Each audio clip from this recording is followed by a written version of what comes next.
So Mrs নোলক রয়, আপনি বলছেন একটা উড়ো ফোন এলো, হ্যাঁ, আর আপনি টাকা ভর্তির ফাইলটা নিয়ে কোর্টে চলে এলেন। Objection your honour. Objection overruled. Mrs Roy, আপনি কিছুক্ষণ আগেই বললেন যে একবারের জন্য এই ফাইলটা আপনি হাতছাড়া করেননি। তাহলে এতগুলো টাকা ফাইলের মধ্যে কি করে এলো? কেউ কি আপনাকে অমন কাজ করতে বলেছিল বা বাধ্য করেছিল?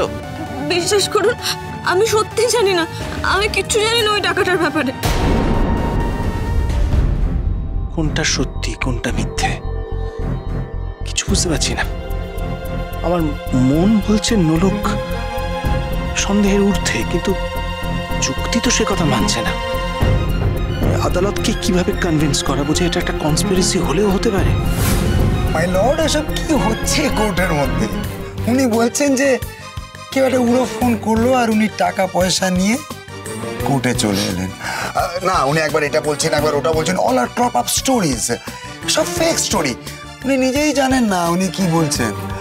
আমি রিকোয়েস্ট করছি এসব ফেক স্টোরি বাদ দিয়ে কোর্টের সময় বাঁচানো হোক, এবং উনি যে অপরাধটা করেছেন তার জন্য আমি যথাযোগ্য শাস্তির প্রার্থনা করছি।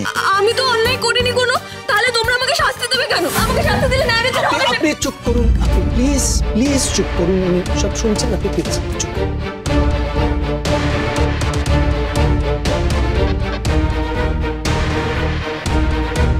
এতক্ষণ ধরে সবকিছু দেখে এবং শুনে আদালত একটা সিদ্ধান্তে পৌঁছেছে। যেহেতু উনি কোর্টের মধ্যে ঢুকেছেন, কোর্টের কাজে হস্তক্ষেপ করেছেন, বিচারপতিকে ঘুষ দেবার চেষ্টা করেছেন, এটা একটা দণ্ডনীয় অপরাধ, যা শাস্তি হাজতবাস।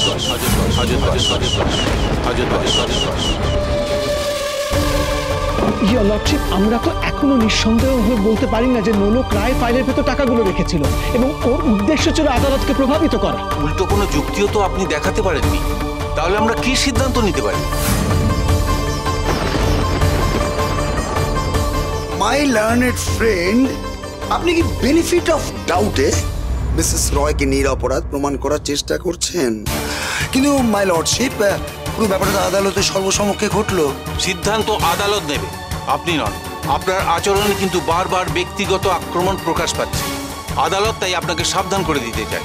আদালত মামলাটি খতিয়ে দেখার জন্য সময় চাইছে, আপনারা অপেক্ষা করুন।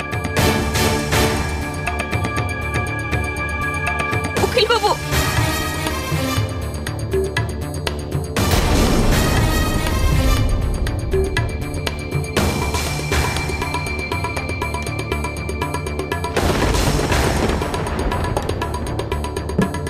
সমস্ত দিক খতিয়ে দেখে এবং বিচার করে আদালত শ্রীমতী নোলক রায়কে পুলিশি হেফাজতের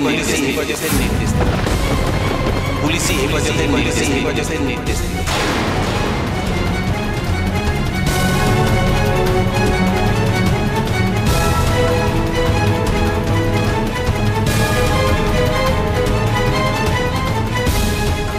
সেলিব্রেশন শুরু হবে এবার। আজ আমার জীবনের সব থেকে খুশির দিন। ইওর অনার, আমি মানছি ও যা করেছে হয়তো খুবই অন্যায় করেছে, কিন্তু বিশ্বাস করুন ও সত্যি খুব সরল। মানে ও শুধু আইন কেন, এই শহরের কোনো কিছুই ও খুব একটা ভালো করে সবকিছু বিচার করে। আমি কি আপনাকে একবার অনুরোধ করতে পারি ইওর অনার, যে যদি আপনি আপনার এই সিদ্ধান্তটা রিকনসিডার করেন? আমার কিছু করার নেই মিস্টার রায়। যেহেতু উনি আদালতের মধ্যে এসে ঘুষ দিতে চেয়েছেন, যা শাস্তি হাজতবাস। আরেকটা কথা আপনাকে মনে করিয়ে দিই, আইনের কাছে তথ্য প্রমাণই সব। এখানে ব্যক্তিগত ইমোশনের কোনো দাম নেই। শিওর ইওর অনার, আমি জানি আপনি যা বলছেন সঠিক বলছেন, কিন্তু পুলিশি হেফাজত, I am really sorry your honour, কিন্তু এটা বড্ড বেশি শাস্তি হয়ে গেল না? আদালত পুলিশ ও প্রশাসনকে দ্রুত পদক্ষেপ করার নির্দেশ দিয়েছে। আদালতের কাজ আজকের মতো এখানেই শেষ হলো। Court is adjourned.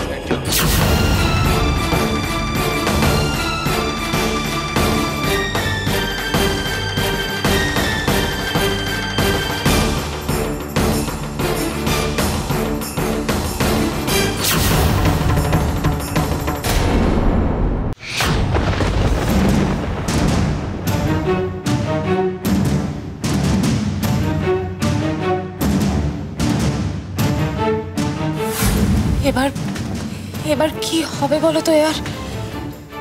আমি জানি না, আমি আমি আমি কিচ্ছু জানি না। উকিল বাবু, উকিল বাবু, উকিল বাবু, আমি জেলে যাবো না উকিল বাবু।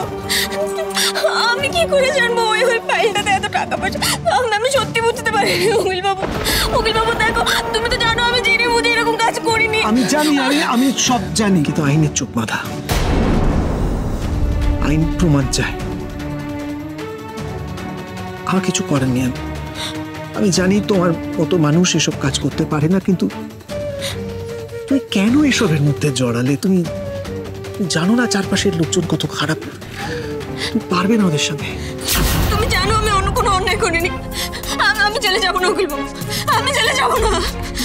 তুমি ওদেরকে বলো আমি কোনো অন্যায় করিনি, তাহলে ওরা আমাকে শাস্তি কেন দিচ্ছে? ভালো চলুন আমাদের সঙ্গে। আপনি উকিল বাবু, আমি জেলে যাবো না উকিল বাবু। আপনি কিন্তু পুলিশের কাজে বাধা দিচ্ছেন। উকিল বাবু, আমি তো কোনো অন্যায় করিনি, তাহলে আপনি কেন? উকিল বাবু, আমি কোনো অন্যায় করিনি, তারপরে আমাকে শাস্তি দিচ্ছে উকিল বাবু। উকিল বাবু, আমার বড় হয়েছে, আমি কোনো অপরাধ করিনি উকিল বাবু। উকিল বাবু, আমি জেলে যাবো না উকিল বাবু।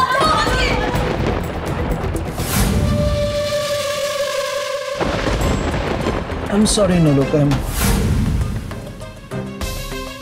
really sorry. আমি কিচ্ছু করতে পারলাম না।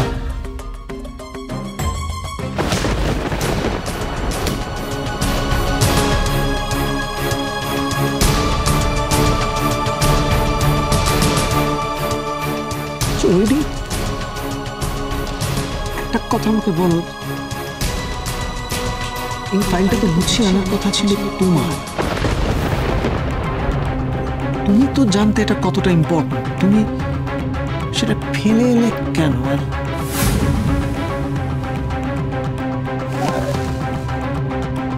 ননুককে বা কে ফোন করেছিল? কে ওকে বললো যে এই ফাইলটা এতটা ইম্পর্টেন্ট?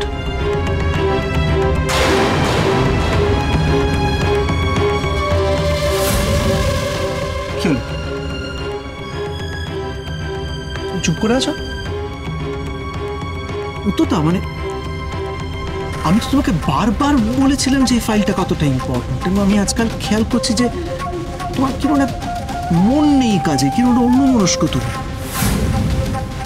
অথচ এই ফাইলটা কতটা ইম্পর্টেন্ট এটা তো না বোঝার কোনো কারণ নেই তোমার। আমি যখন তোমাকে কিছু বলি যে এটা ইম্পর্টেন্ট, তখন তো সেটা ইম্পর্টেন্ট, মানে এটা নিয়ে তো আর কোনো কথা হতে পারে না। তুমি আজকে বুঝতে পারছো তুমি কি করলে? তুমি এই ফাইলটা যদি আজকে ফেলে না আসতে, তাহলে এত বড় ঘটনাটাই ঘটতো না রহিমা। হ্যাঁ, ঘটতো না, কিন্তু বিশেষ করে আমি কিছু বুঝতে পারছি না। মানে আচ্ছা, আমাকে এক্সপ্লেন করার। তুমি কি এক্সপ্লেন করবে? কি এক্সপ্লেন করবে তুমি? আর এক্সপ্লেন করার আছেটা কি? যা হবার সেটা তো হয়েই গেল। কি এক্সপ্লেন করবে বলো? আমি আমি আমি প্রমাণ করতে পারছি না, কিন্তু আমার মন বলছে যে নলক নির্দোষ। ওই এটা করতে পারে না, কিন্তু আমার কাছে কোনো প্রমাণ নেই, সুতরাং আমি। এবং এটা একটা খুব বড় কনস্পিরেসি, খুব বড় কনস্পিরেসি। শুধুমাত্র নলককে জেলে নিয়ে যাওয়া নয়, এটা এটা করা হয়েছে যাতে আমাকে অপদস্থ করা যায়, আমাকে হেকল করা যায়, আমাকে সবার সামনে। কিন্তু এটা কে করবে? মানে যেই করে থাকুক তার পক্ষে কাজটা অনেক সহজ হয়ে গেছে, কারণ সে জানে যে নলক খুব সহজ সরল মেয়ে, তাকে খুব চট করে ঠকানো যায়। কে এটা কে করতে পারে? কে? এই আর কি আমাকে সন্দেহ করছে এখন? না হলে এমন ভাবে কথা বলছে কেন আমার সাথে? রোহিণী, উল্টো রাস্তায় যেতে হবে। মাধুরী।